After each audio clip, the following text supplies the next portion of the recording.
우리가 이 고난 주간에 주님의 고난을 더 묵상하면서 주를 더 알아갈 수 있는 그런 시간이 되기를 바랍니다. 오늘 읽은 이 본문에서 크게 두 가지를 생각해 보려고 합니다. 첫째는 유다의 자살에 관한 것입니다. 우리가 잘 알고 있는 것처럼 이 유다는 예수님을 은 30에 이 대제사장들과 장로들에게 팔기로 하였습니다. 그래서 그 돈을 받고 예수님의 그 얼굴을 가르쳐 주기 위해서 예수님을 잡으러 온 많은 사람들과 함께 기도하시던 예수님께 나아가서 입맞춤으로 예수님을 팔게 되죠. 그런데 놀랍게도 반전이 하나 나타나게 되었는데 바로 그 유다가 자기가 받았던 그 돈을 가지고 다시 대제사장들에게 찾아가서 자기가 한 일에 대해서 마치 이제 후회하는 듯한 행동을 보이면서 자살을 했다라는 것입니다. 그래서 오늘 우리가 읽은 이 본문에 보면은 3절에 그때 예수를 판 유다가 그의 정죄됨을 보고 스스로 뉘우쳤다 이렇게 나와 있습니다. 여기 그의 정죄됨을 보고서라는 것은 예수님이 유죄 판결을 받는 그 과정들을 다 지켜보았다라는 것입니다. 이것을 보고 유다가 왜 뉘우쳤을까요? 아무래도 유다는 자기가 예수님을 팔고 난 이후에 자기가 생각했던 것과 뭔가 다른 그 일들이 진행되었다라는 것을 알 수가 있습니다. 첫 번째로 유다가 돈을 주었던 이 대제사장들과 이 장로들이 생각보다 너무 악했습니다. 그들은 거짓말하려고 하였고, 그리고 예수님이 죄가 없다라는 것을 알면서도 시기하였고, 그리고 거짓 증인들을 이렇게 동원하는 여러 가지 모습들을 보게 되었던 것입니다. 그러니까 굉장히 위선적인 그 종교 지도자들의 위선적인 모습을 보고서 내가 정말 죄가 없으신 나의 스승인 예수님을 저런 악하고 위선 덩어리인 사람들에게 은 30에 팔았다라니 아마 굉장한 이런 수치심과 자괴감, 이런 허무한 마음이 들었던 것 같습니다. 그래서 유다는 뉘우쳤습니다. 다르게 말하면은 후회한 거죠. 그래서 이것을 도로 갖다 주었는데, 그러면서 뭐라고 말하냐면은 내가 무죄한 피를 팔고 죄를 범하였도다. 그러니까 무죄한 피를 팔았다라고 이야기를 한 것이죠. 그런데 의외로 우리에게 그게 무슨 상관이냐? 네가 당하라. 즉 네가 잘못했다. 네가 죄인이다. 네가 책임이 있다라고 그들은 반응을 하죠. 그래서 이 유다는 아마 거기에서 정말 더 스스로 자기 자신이 잘못한 것을 깨달았던 것 같습니다. 그 당시 이 헬라 세계에서는 이 스승에 대한 스승을 팔거나 이런 잘못을 했을 때는 자살을 하는 것이 보통 통상적인 그러한 행동 반응이었다라고 합니다. 아마 유다는 그런 영향을 받았는지도 모르겠지만 아무튼 이렇게 해서 자살을 합니다. 우리가 최근에 사무엘하를 읽다 보니까 또 누가 생각나죠?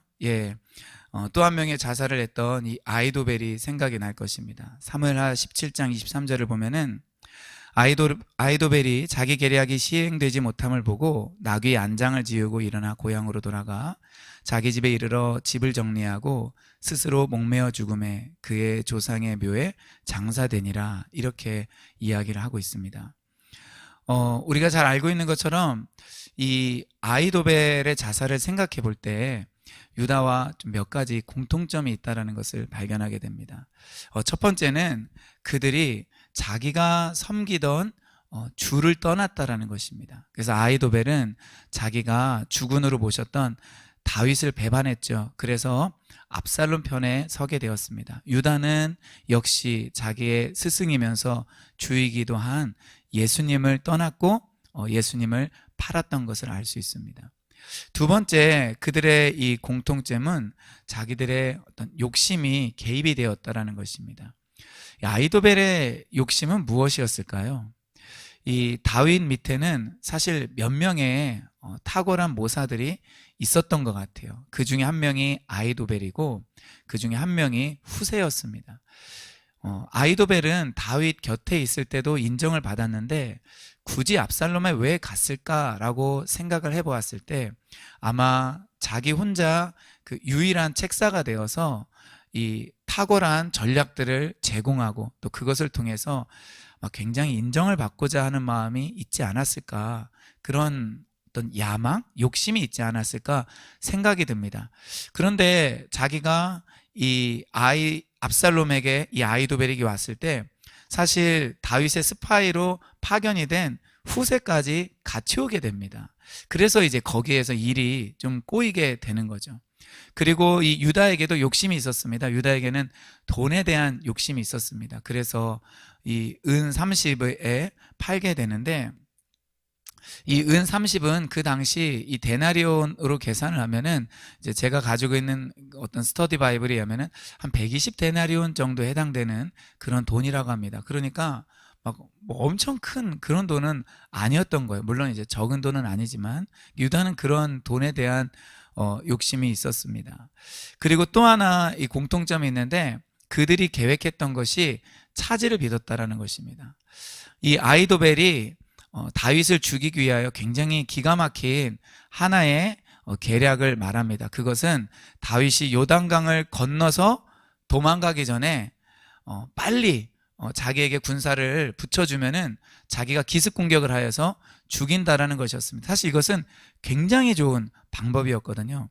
그런데 압살롬과 다른 주변 사람들이 우리 후세의 얘기도 한번 들어보자 라고 얘기를 했는데, 후세는 뭐라고 말을 하냐면은 다윗이 요단강을 건널 수 있는 시간을 벌어주기 위하여서 더 많은 군대를 이스라엘 전역에서 모아야 된다. 그래서 그 많은 군대를 가지고 한꺼번에 공격을 해야 된다라고 의견을 내놓죠. 그런데 놀랍게도 하나님께서는 이 압살롬을 실패하도록 하기 위해서 이 아히도벨의 계략이 아니라 이 후세가 낸 의견이 채택되도록 합니다.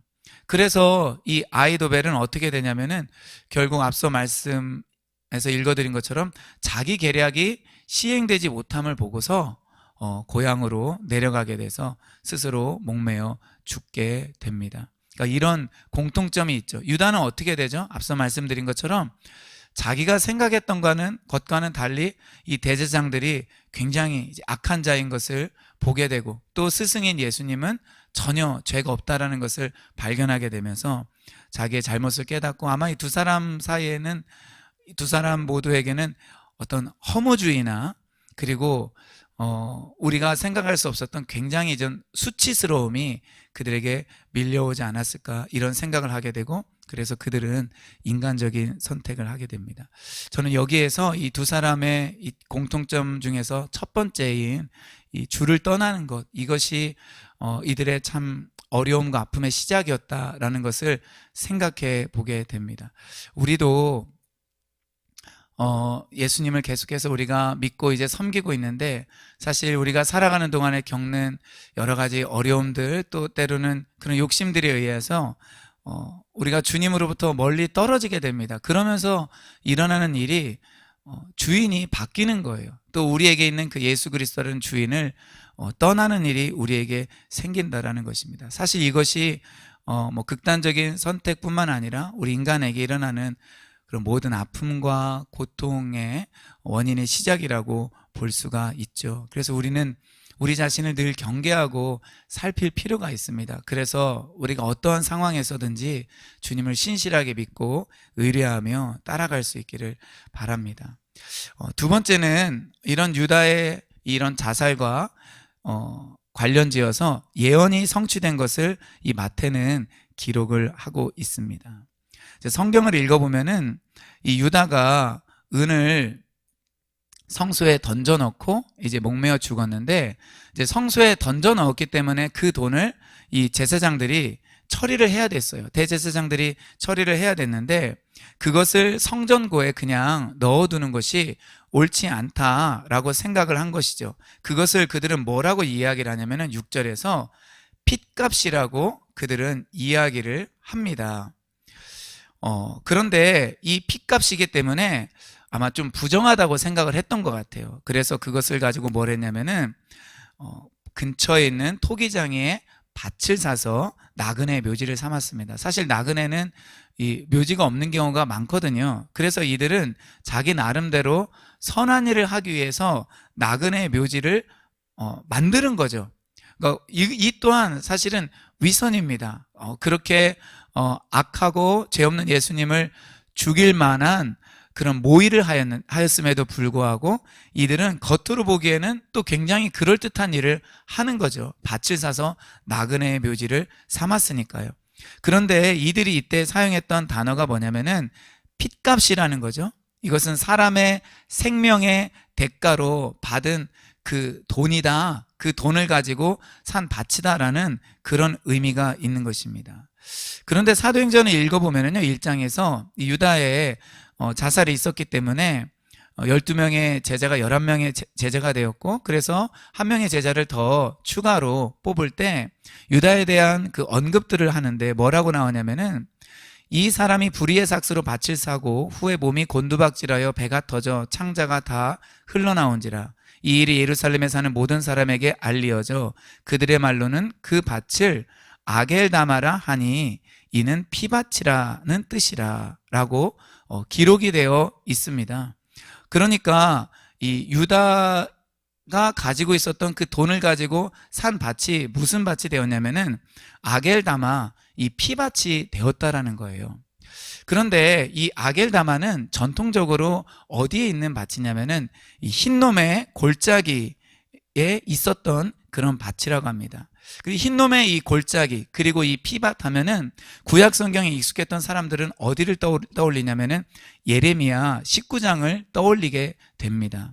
왜냐하면은 이 예레미야 19장을 읽어보면은 흰놈의 골짜기에 이스라엘 백성들이 우상 숭배를 하였거든요. 그곳에서. 그리고 심지어 바알에게 자기의 아들들을 산채로 불살라 드렸어요. 그러니까 이 흰놈의 골짜기에는 정말 이 죄 없는 사람들의 죽음, 그리고 우상 숭배, 그리고 그로 인해 생겨난 그 피의 그 살인이 있었다라고 볼 수 있는 거예요.